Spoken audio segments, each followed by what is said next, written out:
मैं एक एपॉलिटिकल आदमी हूँ, किसी राजनीतिक विचारधारा से जुड़ा हुआ नहीं है, तो मैं तटस्थ होकर विभिन्न मुद्दों पर अपनी बात रखूं ताकि हम सबको कम से कम विचार विमर्श का मौका तो मिले, बहस का मौका तो मिले। कोई एक्ट, कोई कानून अच्छा है कि बुरा है, कम से कम दोनों पक्ष जानने को तो मिले। जरूरी होगा तो मैं अन्य व्यक्तियों को भी इस चैनल पर लाऊंगा जो कायदे की बात कर सकते हैं, दोनों पक्षों की बात कर सकते हैं। दूसरा ये भी है कि पीछे कुछ समय में जब से चीजें फैलने लगी, जब से लोगों ने अपने चैनल से मेरी वीडियो क्लिप्स का इस्तेमाल करना शुरू किया, तो इसका फायदा भी है। लोकप्रियता किसे बुरी लगती है, पर नुकसान भी है कि कौन कौन से वाक्य को कहां से काट के, संदर्भ से हटा के सनसनीखेज बना के चला देगा, और उसके बाद लंबे समय तक मुझे हजारों लाखों आलोचनाएं और नफरतें झेलनी पड़ेंगी। ये भी एक खतरा तो है ही, जो हाल में एक घटना में देखा भी मैंने। फिलॉसफी की बात करूंगा। क्यों नहीं भारत के आम व्यक्ति को, समाज के आम व्यक्ति को ये पता हो कि भारत और पश्चिम और दुनिया के तमाम दार्शनिकों ने दुनिया को किस नजरिए से देखा है, समझा है। मैं निष्कर्ष नहीं निकालूंगा कि कौन अच्छा है कौन बुरा है, निष्कर्ष आप खुद निकालिएगा, लेकिन पता तो हो दुनिया के धर्मों की क्या धारणाएं हैं, पता तो हो हमारा कानून कैसा है, संविधान कैसा है, समाज शास्त्र में हमारे समाज को लेकर, दुनिया के अन्य समाजों को लेकर क्या बातें मानी जाती हैं, कही जाती हैं, क्या रिसर्चेस हुई हैं, ये तो जानकारी होनी चाहिए। मनोविज्ञान के इतने गहरे गहरे सिद्धांत इस दुनिया में हैं, भारत में भी है। जैसे सांख्य दर्शन ने कुछ सिद्धांत दिए, पश्चिम में बहुत लोगों ने दिए।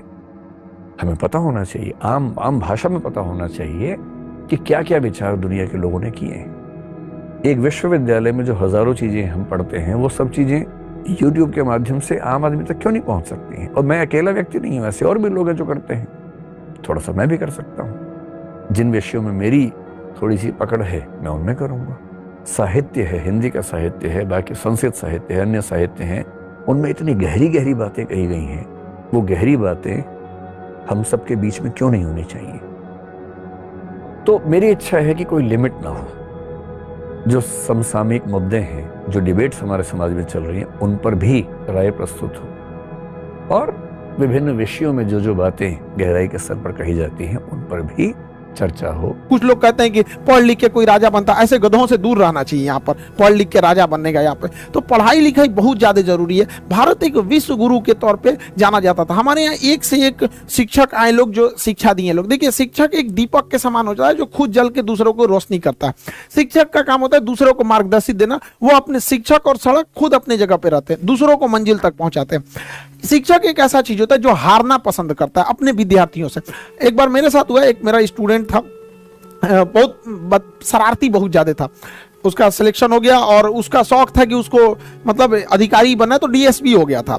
तो एक बार बड़ा जिद किया कि सर ऑफिस में छुट्टी का समय आइए ना कभी, हमारे ऑफिस के सारे स्टाफ लोग भी मिलना चाहते हैं, प्लीज। बहुत रिक्वेस्ट किया, तो हम उसको गए, बताए नहीं कि हम इतना बोले थे आ जाएंगे, लेकिन टाइम नहीं बताए। वहां गए तो उसका सिक्योरिटी गार्ड हमको रोक दिया। हम तो मास्क लगाए थे, कोरोना चल रहा था यहाँ पे। कहा कि रुकिए अभी यहाँ पे सर बिजी है। हमको बड़ा खुशी हुआ, हम चुपचाप बताए नहीं यहाँ पे। कहा कि सर मीटिंग में है।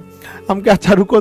तो हमने उसको कॉल किया कि कहाँ हो, तो कह रहा है सर ऑफिस में है। हम बाहर खड़े, दौड़ा आया और उसको कहा कि तुम सर हमारे खान सर। तो कह रहे तो उसने भी पहचान लिया। हम कहे कि देखो बहुत अच्छा बात है कि इसने अपनी जिम्मेदारी बहुत अच्छे से निभाई है।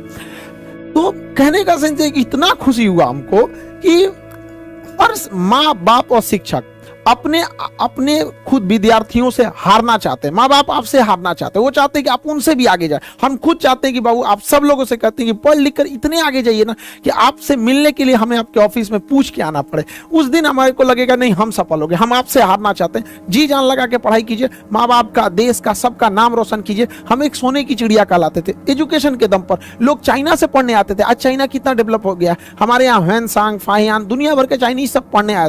विदेशी लुटेरे आए थे तो हमारे यहाँ लूटने के लिए। इसका मतलब हमारे पास कुछ था।